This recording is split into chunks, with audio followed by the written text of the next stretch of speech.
Bom dia, pessoal, tudo bem? Vamos para mais uma aulinha então gravada aqui. Espero que tenham passado muito bem a semana. A essa altura, pelo que estou prevendo aqui, meio mãe de Ná agora no momento dessa gravação, eu estou muito bem na minha cama assistindo série, provavelmente. Lendo um livro, né? Eu tô há um tempão sem ver série, que eu deixei tudo pra. Porque eu vou ficar um mês em cama. Deixei pra maratonar tudo de uma vez. Eu vou ficar de cama, no puro tédio, né? Eu vou ler, eu vou assistir série, eu vou estar fazendo um monte de coisa, né? Mas pelo menos a aula tá gravada, tá garantida, as aulas vocês vão ter, né? Eu vou passar a lista tudinho pra vocês, ó. Tá? Quando eu voltar de cama, eu volto com indicações, tá? O que ficou bom, se tem Casa do Dragão, tem The Boys, tem um monte de série que eu preciso ver, eu volto com indicações, tá bem, queridos? Então vamos lá. Hoje na aula, nós vamos fazer da seguinte maneira. Vamos ver Aristóteles, filosofia helenística e filosofia medieval. Tá bom? Então são essas três temáticas, três autores que nós vamos abraçar, tá? Filosofia helenística e medieval é um conjunto de autores, né? Mas vocês entenderam. Essas três temáticas, tá? Então, assim como fizemos na outra vez, uma boa lista de exercícios para vocês é do exercício 16 ao 30, tá? Podem ir fazendo. Calcule aí do monitor que está responsável pela transmissão, calcule uns 45, 50 minutinhos, tá? Porque são exercícios um pouquinho maiores. Calcula 50 minutinhos e aí volta aqui para o vídeo, tá bom? Então, boa resolução para vocês. Voltamos aqui, então vamos agora resolver os nossos exercícios, começando pelo exercício 16, que é da UFO 2012. Vamos lá. Giovanni Reale, História da Filosofia Antiga, o comando da questão é o seguinte. A partir da leitura do trecho acima, em conformidade com a teoria do ato e potência de Aristóteles. Ok. Volte aqui, por favor. Vamos ver o que dá. Vamos pegar a própria exercício, embora eu não vá amassá-la. Vamos lá. O que é isso aqui? Isso aqui é um papel. É uma folha sulfite. Aqui com algumas impressões, mas considere apenas que é uma folha sulfite. Tá? Ela é uma folha sulfite. Na teoria de Aristóteles, nós dizemos que em ato ela é uma folha sulfite. Mas em potência, ela é um papel amassado, uma bolinha de papel, um barquinho. Ou seja, ato é aquilo que é. Potência é tudo que pode ser. Tá? Em ato, vocês são alunos de cursinho. Fato. Mas em potência, vocês são médicos, vocês são juristas, vocês são, quiçá, professores. Quem sabe estou dando aula para futuros professores. Não sei. Mas veja, são potências. Em ato é aquilo que é, potência é aquilo que pode ser. Ok? A partir da leitura do trecho acima, então vamos ler o trecho acima. Em primeiro lugar, é claro que, com a expressão ser segundo a potência e o ato, indicam-se dois modos de ser, muito diferentes e, em certo sentido, opostos. Aristóteles, de fato, chama o ser da potência até mesmo de não ser, no sentido de que, com relação ao ser em ato, o ser em potência é não ser em ato. Jesus amado, né? Filósofo, às vezes, eu vou te contar, né? Ele tem um prazer de falar loucura. Mas vamos lá, vamos com calma. Aristóteles, de fato, chama o ser da potência até mesmo de não ser. Vamos lá. O que é o ser da potência? Potência é a possibilidade. Vamos pegar o exemplo de vocês. Em ato, vocês são alunos de cursinho. Em potência, alguns de vocês são médicos. O ser de potência de vocês é médico. Mas como vocês ainda não são, vocês ainda estão no cenário do não ser. Vocês podem ser. E é o que vocês almejam. Mas de ato, de fato, ainda não. Mas podem ser. Esta é a ideia. Por isso que o ser de potência é o não ser. Não ser ainda. Dependendo do caminho que você trilha. Continuando. No sentido de que, com relação ao ser em ato, o que é o ser em ato? O ser em ato é o que você é. O ser em ato é o ser de fato. Em ato, vocês são alunos de cursinho. O ser em potência é não ser em ato. Vamos traduzir isso? O ser em potência, aquilo que você pode ser, é o contrário do que você é. Não o contrário necessariamente, mas é a ausência do que você é. Porque vamos lá, você é médico, é o potência, você deixa de ser o quê? O aluno de cursinho. Em ato você é aluno de cursinho, em potência você é médico, você é jurista. Pensa na profissão que você quer fazer depois do vestibular. Deu para entender? Ficou claro? Então é aquilo que você pode ser, e quando você se torna aquilo, você deixa de ser aquilo que você era. Isso é ato e potência. Vamos às alternativas. Alternativa correta. Para Aristóteles, ser em ato, ou seja, o ato, é o ser em sua capacidade de se transformar em algo diferente dele mesmo. Como, por exemplo, o mármore, que é o ser em ato, em relação à estátua, ser em potência. Não. Ser em ato não é o ser em sua capacidade de se transformar. A capacidade de se transformar, isso é o ser em potência. Potência é possibilidade. É aquilo que você pode ser. Ok? Então, o ser em sua capacidade de transformar é o quê? É o ser em potência, não o ser em ato. Tá?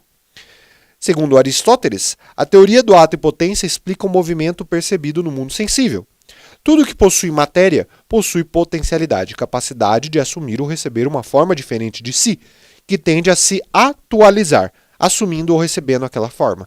Perfeito. O termo atualizar, ele vem da origem etimológica justamente do ato, né? Quando eu me atualizo, eu estou aderindo a um novo ato. Eu estou me tornando um novo ser. Percebe? Quando você passa no vestibular, vamos lá. Você deixa de ser aluno do cursinho e se atualiza a graduando estudante de medicina, de direito, de filosofia, de psicologia e etc. Entende? Então você se atualiza, você parte do ato que você estava para um novo ato, que antes era uma potência, uma possibilidade. Ficou claro? Então B, por hora, correto. C. Para Aristóteles, a bem da verdade, existe apenas o ser em ato. Isto ocorre porque o movimento verificado no mundo material é apenas ilusório e o que existe é sempre imutável e imóvel. Não, não existe só ser em ato para Aristóteles. Existe também o ser em potência. Aquilo que pode ser. Está errado. E por fim, D. Segundo Aristóteles, o ato é próprio do mundo sensível, das coisas materiais, e a potência se encontra tão somente no mundo inteligível, apreendido apenas com o intelecto. Olha, prof, faz sentido, né? Mundo das ideias, mundo sensível. Pois é, mas em Platão, querido. Aristóteles não vai falar dessa distinção entre dois mundos, né? E para Aristóteles, ato e potência estão na realidade material. Ok? É o que eu falei. É uma folha sulfite, que em ato é folha sulfite, em potência pode ser um monte de coisa. É você que é aluno do cursinho, em potência pode ser aluno de qualquer graduação que você queira passar. Então veja, é do mundo como um todo, não é uma distinção mundo inteligível, um é do mundo inteligível, outro do mundo sensível. Não, não, não. Está no mundo sensível, está na vida em si. Logo, a alternativa correta é a alternativa B de bola. Tá certo? Vamos fazer mais uma de Aristóteles aqui. Ah, isso aqui é bom. Olha aqui. Ah, não, vamos fazer uma de ética. A ética é interessante do Aristóteles. Aqui, ó, e pegada ao El, aqui, ó. Ó, questão 21. Questão 21. O El 2011. Com base no texto e nos conhecimentos sobre a situada ética em Aristóteles. Pode ser que a virtude ética. Então vamos lá. Aristóteles, Ética Nicômaco, é a principal obra de ética do Aristóteles. O próprio nome diz, é Ética. Ética a Nicômaco. O que fala Aristóteles? A ética, né, o bom comportamento, a moral, ela é teleológica. Teleo é fim, é um fim para o qual você caminha. No caso, qual que é o fim último da vida humana para Aristóteles? É a felicidade, que ele chama de eudaimonia, que é uma felicidade de virtudes, uma felicidade de vida contemplativa, racional. Como que você alcança? Pela justa medida, pelo meio termo das ações. Não é nem o excesso nem a falta, é o meio termo. Ok? Então vamos lá. Poxa, mas será que eu como até explodir? Não. Então eu deixo de comer? Também não. É comer na justa medida. No equilíbrio daquilo que você necessita. Não é dormir demais nem dormir de menos. Não é dormir até o almoço, também não é dormir só 3 horas da noite. Não. É a justa medida. Ok? Pela justa medida você alcança a eudaimonia. Vamos ao texto. A virtude é, pois, uma disposição de caráter relacionada com a escolha e consiste numa mediana. Você pode grifar mediana e escrever justa medida. Isto é, a mediana relativa a nós, a qual é determinada por um princípio racional próprio do homem dotado de sabedoria prática. Ou seja, você encontrar a justa medida para a tua realidade. E isto é virtude. É a sua justa medida. Porque a gente pode falar, putz, não vai comer um absurdo, senão vai passar mal. Isso não é justa medida. Mas se for um bodybuilder, pô, se for a quantidade de coisa que aquele cara, o cara come uma carriola de comida. É a justa medida para a vida de virtudes dele. Porque a teleologia da felicidade dele, o fim da felicidade dele, tá naquele modo de vida. Percebe? É isso que tem que pensar. Então vamos lá para as alternativas. Com base no texto e nos conhecimentos sobre a situada ética em Aristóteles, pode-se dizer que a virtude ética consiste na eleição de um dos extremos como mais adequado. Já para, não é sobre extremos. É sobre justa medida. Nem excesso, nem falta. B. Baseia-se no que é mais prazeroso em sintonia com o fato de que a natureza é que nos torna mais perfeitos. Também não é baseado em prazer, é baseado em equilíbrio. C. Pauta-se na escolha do que é mais satisfatório em razão de preferências pragmáticas. Também não é sobre satisfação. D. Reside no meio termo, que consiste numa escolha situada entre o excesso e a falta. Perfeito. Isso aqui está falando, está gritando justa medida. Se quiser escrever em caixa alta, justa medida. Perfeito. E E. Implica na escolha do que é conveniente no excesso e do que é prazeroso na falta. Não, não, não. Ah, eu vou ver o que é bom no excesso, o que é bom na falta, juntar os dois. Não. Isso não é meio termo. Meio termo é a vida do equilíbrio. Tá bom? Vamos ver o tempo que temos aqui. Ok. Vamos avançar um pouquinho? Vamos para a filosofia helenística. Ah, não, antes de filosofia helenística, acho que a gente tem que fazer a 22, que é muito interessante sobre estética. Ah, muito interessante. Ó, 22. Da UEG 2012. Não tem um texto de referência, vamos direto para o comando. Aristóteles é considerado por muitos estudiosos como o primeiro crítico literário. Olha só que interessante. Sua vasta produção, além de abordar política, biologia... Você sabe que Aristóteles era a Barbie, né? Todas as profissões possíveis. Estudou biologia, metafísica, ética e também trata de poética. Poética é sobre o pensamento da poesia, da criação, da arte. Acreditava que um grande poeta como Homero deveria ser considerado também um filósofo. Olha a perspectiva aristotélica. Um grande poeta, um grande artista é também um filósofo. Olha que interessante. Nesse sentido, Aristóteles defendia que a poesia é superior à história por quê? Ah, aqui, ó. Por que a poesia é superior à história? Falamos disso em aula. Vamos lá. A poesia, tal como a tragédia grega, ela é potente por quê? Porque ela trata de temas universais que promovem um fenômeno de purificação interior. Este fenômeno de purificação interior tem um nome: catarse. Catarse é purificação, é aquela iluminação. É você ler um livro, você vê uma pintura, você assiste um filme, aquilo toca a alma. Aquilo toca a alma a nível moral. Você pensa, o que eu estou fazendo com a minha vida? Isso é catarse. E o que a história não faz isso? A história não faz isso porque ela não trata de temas universais. Ela trata de um episódio específico. Ah, prof, mas dependendo do que a gente está estudando na história, a gente está tratando de honra, justiça, luta contra um poder tirano. Sim, mas naquele momento.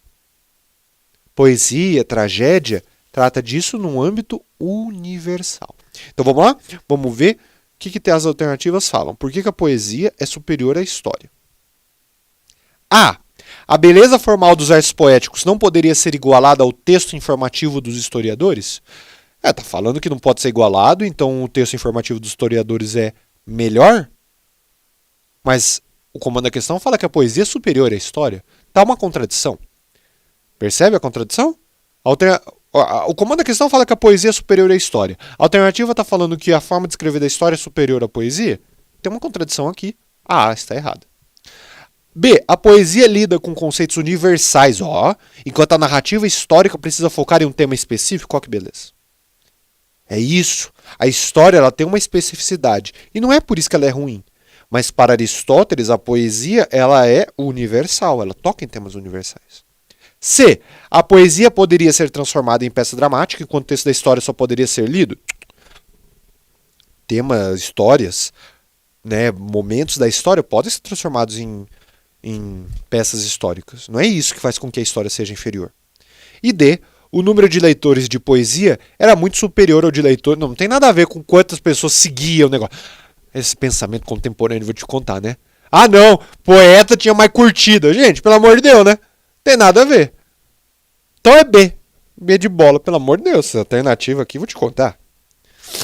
Agora vamos para a filosofia helenística. E vamos procurar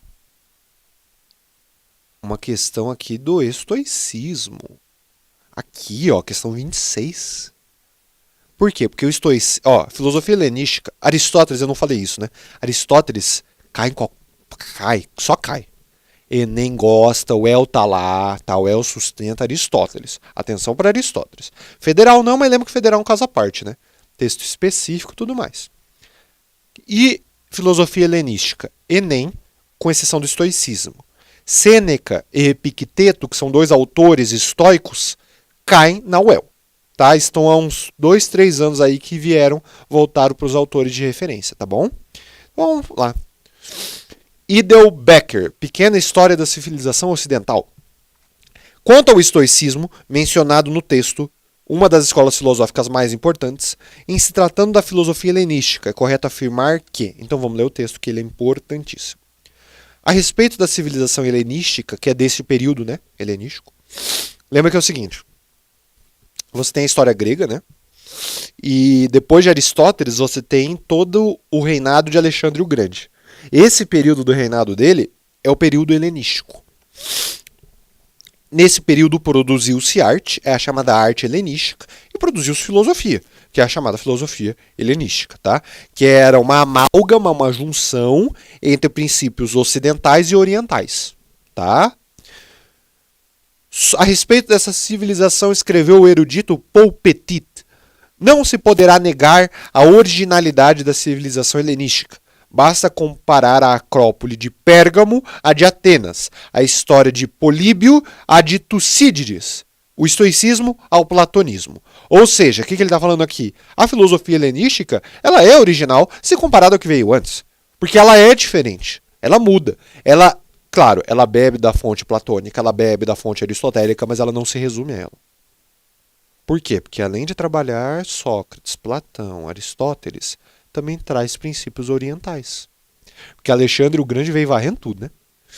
Ele veio tomando territórios do Oriente até a Grécia. Então, isso foi uma estratégia cultural de Alexandre o Grande. Ele não chegou no lugar e destruiu a cultura do lugar. Ele abraçou. Ah, não queima tudo que for de Aristóteles. Não. Ainda mais que Aristóteles ele foi professor particular de Alexandre o Grande, sabia disso? Foi professor particular de Alexandre o Grande. O que ele fez? Vamos abraçar. Abraçar e ver o que surge disso. E aí vem a filosofia helenística, incluindo o estoicismo. Lembra que filosofia helenística é isso também, né? É o período onde tem várias correntes de pensamento. Estoicismo, epicurismo, pirronismo, tá? Então guarda isso. Aqui a questão é sobre o estoicismo. Uma das escolas, uma das linhas de pensamento do período helenístico. Tá bom? Então vamos lá.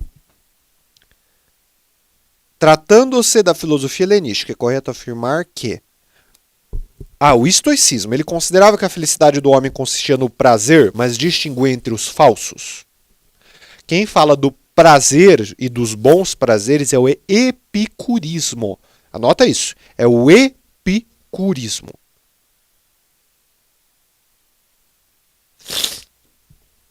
B.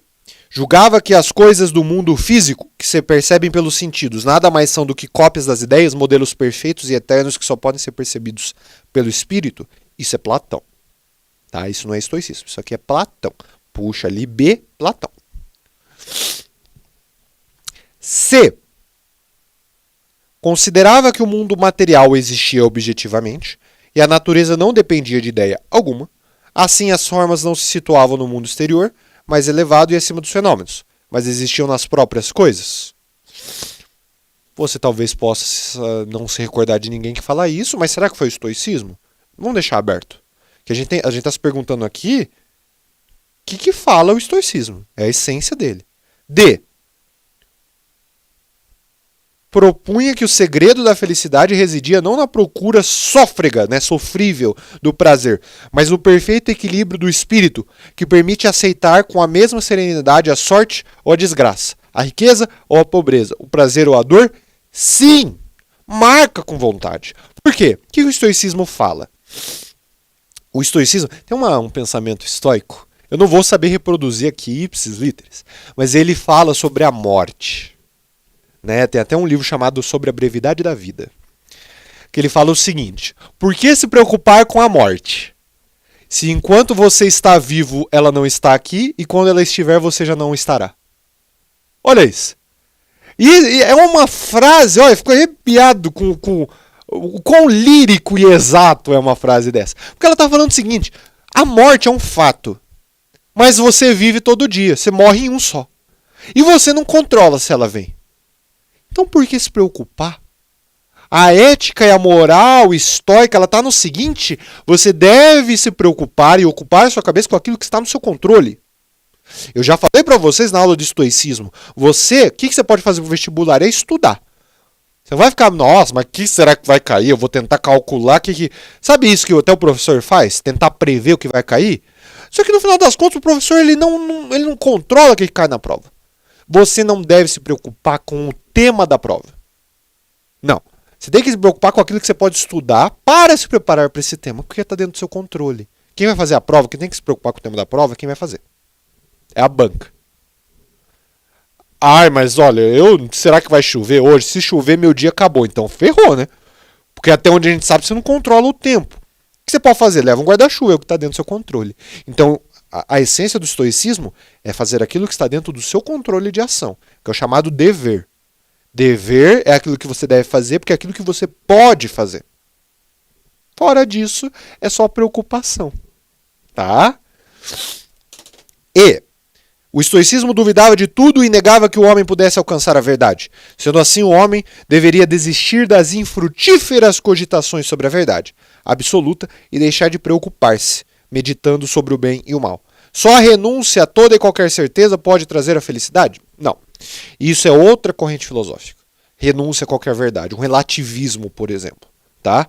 Estoicismo, ele fala muito mais sobre este equilíbrio, pautando-se naquilo que está dentro do seu controle. Tá? Então, alternativa D de dado. Ok? E vamos agora, para fecharmos, vamos fazer uma questão de filosofia medieval. Filosofia medieval pode cair no Enem. Quando se fala de Uel, ela está pedindo Santo Agostinho, o Agostinho de Hipona, a ética de Agostinho. O pensamento ético de Agostinho é aquele que trata sobre a origem do mal. O problema da origem do mal, né? O livro dele chamado Livre-Arbítrio. É a grande dúvida, né? Que é uma dúvida, é uma dúvida central do cristianismo. Deus é bom e todo-poderoso, por que existe o mal? Mas é porque acontece, né? Não, pera. Vamos pensar de uma maneira filosófica? Porque vamos lá. Se Deus é bom e todo-poderoso, como que o mal ainda existe? Uma problemática inicial é a seguinte: ou Deus não é todo-poderoso, ou ele não é bom. Porque se Deus é todo-poderoso e o mal existe, ele não é bom o suficiente para que o mal vá embora. Mas, se ele é bondoso e o mal existe, então ele não é poderoso o suficiente para apagar o mal. Entende a lógica? Então vamos lá, vamos para a questão. Vamos fazer a questão. Deixa eu ver qual que é interessante aqui. Aqui, ó. A primeira questão já é interessante. Questão 27, queridos. 27 é a questão 27. Aqui. Então temos Santo Agostinho no texto Livre-Arbítrio do Enem 2020, o modelo da pandemia. Olha aí. Essa discussão proposta pelo filósofo Agostinho de Hipona indica que a liberdade humana apresenta uma. Então vamos ler o texto? Vamos ler o texto aqui. Tá aparecendo uma caixinha aqui. Ó. Aê, pronto. Sem negar que Deus prevê todos os acontecimentos futuros, Deus é onisciente até no sentido temporal, ele já sabe tudo o que vai acontecer, né? Nós queremos livremente aquilo que queremos.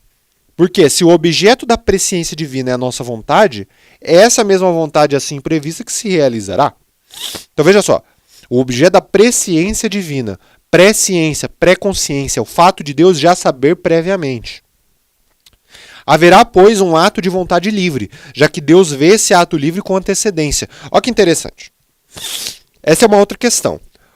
eu vou escolher entre A e B. Deus já sabe o que eu vou escolher? Sim. O Deus cristão, sim. Ah, então eu não sou livre? É. Ah, mas como que eu sou livre se ele já sabe o que eu vou escolher?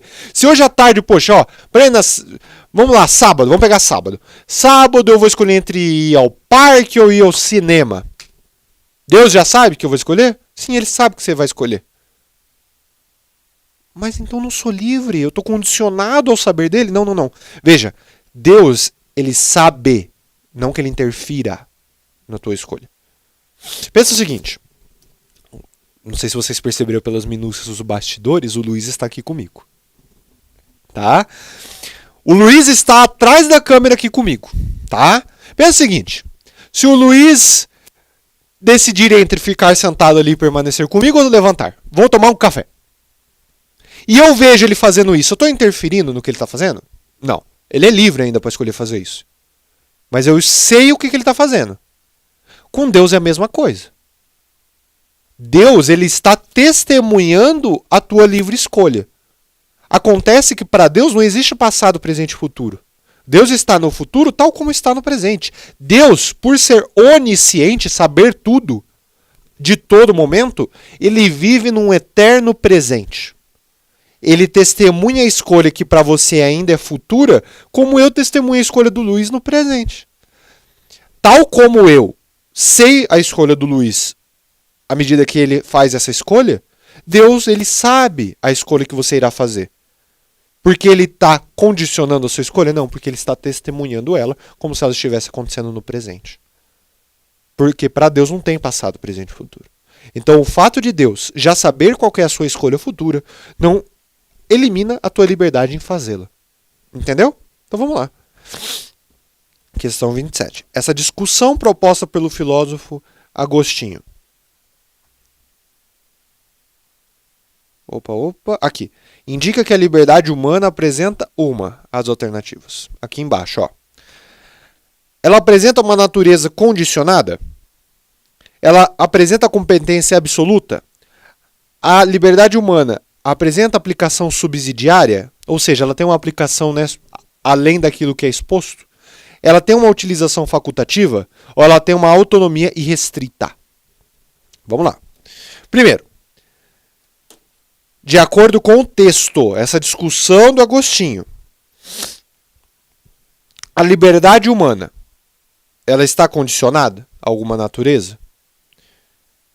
Por mais incrível que pareça, sim. A liberdade humana, ela está condicionada à própria natureza do ser humano. Porque, veja, toda a filosofia de Agostinho, pautada no pecado, né? Esse é um problema para Agostinho, um problema filosófico. Poxa, Deus criou o homem bom, por que ele escolheu o mal? Toda a discussão do livre-arbítrio. Logo, a liberdade está condicionada a tudo aquilo que diz respeito à natureza humana. A natureza humana hoje, de acordo com a filosofia cristã, ela é desordenada. Logo, a liberdade ela está condicionada a essa natureza desordenada. Logo, nós temos uma tendência ao bem, mas podemos usar a liberdade para ir na outra direção. Então, nesse sentido, a liberdade humana ela apresenta uma natureza condicionada, sim. Condicionada ao pecado. Condicionada à realidade que é maior do que a própria natureza humana, que é o que? A natureza divina. É o que está falando aqui, ó. Deus não interfere na sua escolha. Mas ele ainda sabe qual ela é. Logo, a liberdade está condicionada a esse jogo de tabuleiro da ação divina, embora Deus não interfira. Ficou claro? Então é isso, tá? O Enem, ele trouxe essa questão, ela deu um burburinho na época, tá? Porque falou, pô, mas se é liberdade, como que é condicionado? Liberdade não é total livre? Não na questão humana. Deus é totalmente livre. Porque ele é a liberdade em si. O ser humano não. O ser humano ele está condicionado à sua própria natureza. Tá? Então é a alternativa A, mas considere todos esses pormenores que deu um burburinho legal na época, tá bom? E por fim, vamos fazer uma última questão aqui.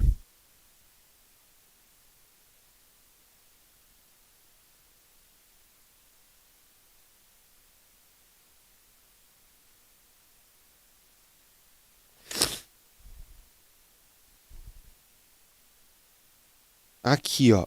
Fazer a questão a seguinte. Vamos fazer a 28. Vamos lá. Segundo o texto abaixo, de Agostinho de Hipona, Deus cria todas as coisas a partir de modelos imutáveis e eternos. Nossa, prof, que engraçado, isso lembra alguém? Isso lembra Platão? Pois é. Lembra de uma coisa? Sabia que Agostinho estudou Platão? Lembra disso. Agostinho, antes de se converter ao cristianismo, ele aderiu à filosofia neoplatônica. Uma nova roupagem, nova compreensão do platonismo, porque existe um tempo que distancia os dois, né? Na filosofia agostiniana, esses modelos imutáveis e eternos são as ideias de Deus. Para Platão são as ideias metafísicas. Aqui são as ideias divinas.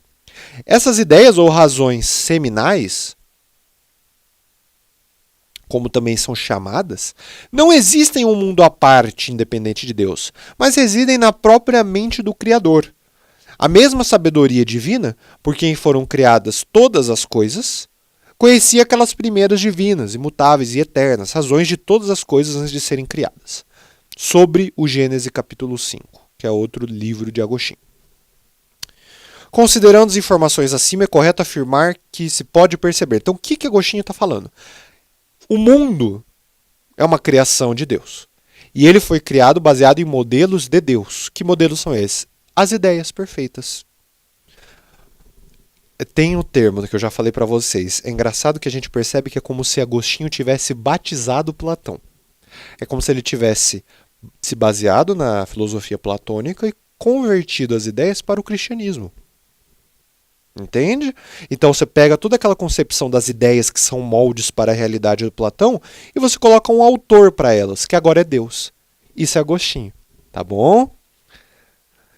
Então, considerando as informações acima, é correto afirmar que se pode perceber que Agostinho modifica certas ideias do cristianismo a fim de que esta seja concordante com a filosofia de Platão, que ele considerava verdadeira? Não. Agostinho ele não nega o cristianismo. O que ele faz é trazer a influência platônica para sustentar o cristianismo. Tá? Não é que, o cristianismo está tudo errado, vamos agora defender Platão. Ele traz essa... É uma herança filosófica de pensamento dele. Tá bom? B. Pode perceber uma crítica radical à filosofia platônica, pois esta é contraditória com a fé cristã? Também não. O que Agostinho faz é abraçar a filosofia platônica. Tá? C. Perceber a influência da filosofia platônica sobre Agostinho, mas esta é modificada a fim de concordar com a doutrina cristã? Perfeito. Perfeito. Tá? É isso. É trazer a bagagem platônica para o cristianismo. E D, uma crítica violenta de Agostinho contra a filosofia em geral? Beleza. É um filósofo que está criticando toda a filosofia. Essa aqui era a pior de todas as alternativas, tá? Então, alternativa C, de cachorro. Ok, queridos? Então, essa foi a segunda aula dessas nossas dinâmicas gravadas, tá? Temos mais 3 vindas aí. Pretendo voltar no começo de setembro, tá? Eu acho que esqueci de falar isso na outra gravação. Então, queridos, mais um ótimo final de semana e a gente se vê. Tchau, tchau.